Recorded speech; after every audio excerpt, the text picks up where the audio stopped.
Hey everybody, I'm Travis. And I'm Brandon. And welcome back to our second installment of the Walking Dead Fantasy League. Third installment. Second scoring game of the third episode. It's second actual. It's fine. It's like the first episode was preseason, where we scout our players, and then now we're balls deep in the actual season. And actually, episode 3 was a little bit more into the action. I think that the episode is building slow, or the series is building slowly, but we're really starting to get into more like zombie action type stuff. More zombie action type stuff. Yeah, that's an accurate assessment, Travis. Well, all right. So let's warn everybody at home first. This is a total spoiler show. So if you haven't watched the third episode of Fear the Walking Dead, just turn this off right now, go watch it, and then you can come back and see. What was your review of this third episode of Fear the Walking Dead? So the way I thought about this episode, I had some issues. Okay. Being from Los Angeles, admittedly, we riot for no reason. It happens. We win a championship, let's riot. We lose a championship, we riot.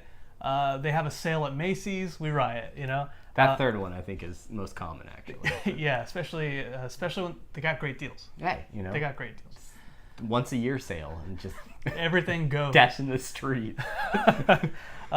So I felt that the whole like riot stuff at the beginning, it seemed a little fake and it didn't seem very realistic. Like people with like the masks on, and even when our heroes, our protagonists, were going through the street, there's like all this like, oh no, they're in danger, but none of the riders actually even interacted with them. Yeah, most people are just running around. Yeah. And destroying property. Minus like the one zombie eating a cop, and everyone's like, whatever, we're rioting. Yeah, I think that whole scene downtown was sort of like a statement about recent events over the past few years, and sort of you had the commentary in the second episode where it's like, that cop just shot that guy for no reason, and it was this like crowd that was like like, don't let the cops get away with this, and then they shot some more people, and then it was like, all right, well there's rioting. Huh. So you think Kirkman, he's all about that anti. I'm not making any claims on the politics of any of the writers or creators, but it may be, It's just like Rick and Morty last night. It's a theme. Rick and Morty spoilers too, just so you know. Tiny Rick. There's not an actual theme. It's just you're trying to make a connection where there is none. Sure. Okay. That could be. I thought it was interesting that this episode was brought to us by Milton Bradley's Monopoly. When there's a zombie apocalypse in your neighborhood, plan a family game night and throw some dice. I thought that whole sequence was just like, what? I feel like, okay, maybe Madison was trying to like ease the pressure and kind of break the tension, but I can't see like trying to throw hotels on Park Place, when there's like dead people walking around outside. Yeah, true that. Like I have a hard time concentrating if like, I didn't get the mail that day, and like, you expect me to play Monopoly at a time like this? I didn't get the mail yet. I said I want to be the car. So you just let one of your neighbors, the Cruz family, be killed, right? Yeah, that's right. And you're like, F it, let's play some. I'm gonna get Monopoly. We got Yahtzee, we got Monopoly. I'm gonna get on Boardwalk. I'm gonna buy Boardwalk. Y'all mother effers are gonna die. And it was a little bit of a scene where it kind of builds the bond between that family unit, and you kind of learn a little bit about like, oh, dad used to do certain things before he died and blah blah blah. So sure, okay, there's a little bit of character building there. Do you want to break down any more specifics, or should you get into the scores and then kind of expand on certain events as we go? I just want to put one more gripe out there. At the very end of the episode, they're taking the trash out to the street, and there's a random dude down the block, and he's like, he's also taking his trash can to the street. Didn't hear any of the goings on the night before. There was like a shotgun blast, two shotgun blasts. Okay, yeah. Screaming, all that, and this guy like just walks his He's just looking. What are you doing over there? Which Taking your trash out? Me too. On one hand, it's an interesting thing because it's like, well, see, crazy things are happening, but people still aren't paying attention. Yeah. I guess that's what that was going for, but within there's within like an hour or two, like the National Guard is there and like military is all over the block. So I don't know. Weird, wonky. Wonky is wonky. A favorite word from Apathetic Enthusiasm. Let's get into the scores. You ready? Let's do it. Okay, we're gonna go. Let's do it, bruh. We're gonna go back and forth. So my first character this week is Madison. Madison, yes. Madison had a pretty good week, I would say. She didn't get around too much. She was in the house, but she still managed to drive. That's good. Luckily, we're not hold. Do you want me to fix that? No. Okay. She still managed to drive. So she may have only got a block, but the points aren't based on mileage. They're just based on action. Moving vehicle. So she got 2.5 points for driving. Yeah. What else? Breaking and entering. That's right. They did a little family B&E. Heading over to the neighbor's house. Little fun bonding. Little bonding. Which I thought was interesting that like Nick, I think, had the idea to go next door and get the shotgun. Yeah. And instead of like, I mean, I guess they went in through the front door, but nobody was home. I mean, it was breaking and entering, but it's not their premises, and they weren't invited. Right. I'm not questioning the B&E. I'm just saying like, did they show them bothering to knock or anything? Oh yeah. To see like, good hey, are you okay in there? Like, can we borrow your shotgun? No, they just went in and just started taking stuff. And that goes back to the whole like it seems weird that like the guy next door is just like look like just like whatever. Yeah. I don't know, whatever. Okay, and then she also got her 5 points for looting because she was taking shotgun shells out of the closet. That's right. So Madison's total score is 12.5 points. 12.5 points. Over my side. First up for you is Nick. All right, Nick. Ooh, the druggy boy. Family. Nick Depp, as we call him. Family bonding time. His idea to get the shotgun, breaking and entering. Bam. And then he got the shotgun. So yeah, that's looting. He probably also tried to steal some drugs, but that little girl with the doll stopped him at the end. I was watching that scene. I was like, Brandon's gonna get more breaking and entering points, and that girl with the doll, she came through. She was playing defense for my team. So Nick gave me a grand total of 10 points. All right, next on my list on Team Travis is Travis. All right, let's talk about Travis for a second. Travis Menoir. Yeah, he is what a pacifist. You know what I'm saying? Yeah, and it's kind of bothering me. Now, what they're setting up in this episode is there's like a duality, right? There's Travis, who's this pacifist, and then there's Daniel, who's kind of more of a go-getter. Like he's more realistic about some of what's going on. He's seen the horrors of the world. He's been through it. Thankfully for me, before I ever knew anything about Daniel, I drafted him on my team. Yeah. So I kind of have both sides of this coin going for me. But we're talking about Travis. He had an encounter with a zombie that he refused to kill. He had a couple encounters where he refused to kill zombies, yielding me 0 points. But he did drive a couple times. So if there's one good thing Travis is good at, he is in real life and in the show, is driving. So he drove once to the house and then again at the end of the show. So 5 points from Travis over to my team. Now it brings us back to my team, and we have Alicia. Alicia, sticking with that Family Matters thing. They killed Urkel. No, they didn't kill Urkel. I knew that. They broke and entered, and then she looted.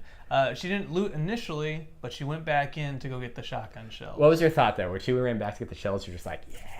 I was like, I'm getting points no matter what. This is happening. I'm getting points in some way. She's either gonna die, she's gonna kill a zombie, or she's gonna injure herself. So when she was coming back over that fence and she was getting attacked by the zombie, I was like, all right, it's like maybe she's gonna fight her off and she's gonna get some points that way. Maybe she's gonna get hurt and something's gonna happen.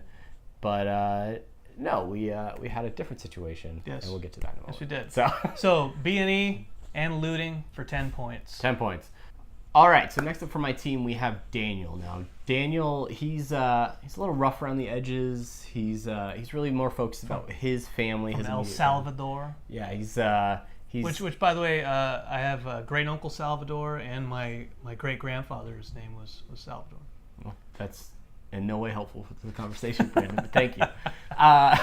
Yeah, but he's a migrant. He's had to make a life for himself, and he doesn't want to get mixed up with these other people, these other soft, weak people like Travis. I don't want any of that. He was the one in the encounter in the living room with the zombie neighbor. He actually got the kill shot, killed the zombie. That's right. So 5 points for that. Yeah. And then we also gave him a save. And we had a discussion about this because we thought, well, did he really save anyone in that case? But my argument was, I don't think Travis would have killed that zombie. Like he was hand to hand with it, and he's such a pacifist that I think he just would have like tried to talk to him about the zombie's like condition for a long time, and then eventually gotten scratched or bitten and would no longer, and I would have gotten points for him turning into a zombie. But it was because Daniel came in and shot him in the face twice. Right. That they actually got out of that situation okay. So I think that's the reason he gets the save points in this episode. Yeah, and we talked about it. It was marking it down. I put point ? So we can come back and talk about it. So ultimately, we were like, Travis would have died. So now you mentioned Chris, who is on your team. Yes. And he got a save as well. Yeah. So that's next. Right. That's next. How many points did Daniel get? Oh, I'm sorry. Daniel got 10 points. You can do the math. 10 points. But 10 points. So right. Chris points. Bring us back to Chris. So NLTI. What does NLTI stand? I don't know what NLTI okay. is. All right. So first, Chris got his save. All right. Let's talk about Chris's save. He showed up. Alicia was. Yes, that's right. I know what an NLTI. All right. We'll start with the save first. So we had a question about the save. With Chris, and so Chris's save, there was almost a point where there's two saves, because when Travis is first attacked by the zombie in the house, he has the zombie is on top of Travis, and Chris is like, "Dad, no!" and he's going to go push the zombie off. His heart was in the right spot, but the scene cut away right before he even touched the zombie. Yeah, no, I thought about it at that same time. I was like, did he save him? I went back. Yeah, and then also like when you come back to it, Travis is still like wrestling with him. So I was like, well, Chris didn't really do anything of merit there. So where we gave him the points was when Alicia is jumping back over the fence. She is getting her leg pulled on by a zombie neighbor, a different zombie, and Chris is trying to help her over. Right, yeah. And which then leads to his next big set of points. That leads to his next set of points. That's the non-life-threatening injury, which was originally thought up for like if you broke an arm or lost a leg. Yeah. But in this case, Chris got a bloody nose. He got punched in the face. So there was a chance of having a broken nose, but he was bleeding. Yeah, it's right. An injury technically. No break, but I thought it was funny, so I gave him points. We're both like, well, that's not the original intent, but give it to him. But that's it. So non-lethal injury, 10 points, save 5 for a total of 15. Straight to Chris. All right, so that leaves one player on each of our teams left. I had Ophelia, you had Liza, and they did nothing. Did a whole heck of a lot. They had a lot of nothing stirring dialogue, I'm sure, but nothing that we can score. So that wraps it up. That's right. Grand totals. The big winner this week, I had 27.5 points, but Team Brandon. I had 35. I wouldn't call it a big winner, but I had 35 points. That non-life-threatening injury. That's what did it for you. That was the one. You know what? That when I was originally counting up the points, I thought that was a 5-point category. Yeah. So that made the blowout right there. Yeah, it's like watching the Dolphins. Like we barely beat the Redskins. It was. I mean, it's a win. A win is a win. It wasn't a great win. It was sloppy. It was sloppy.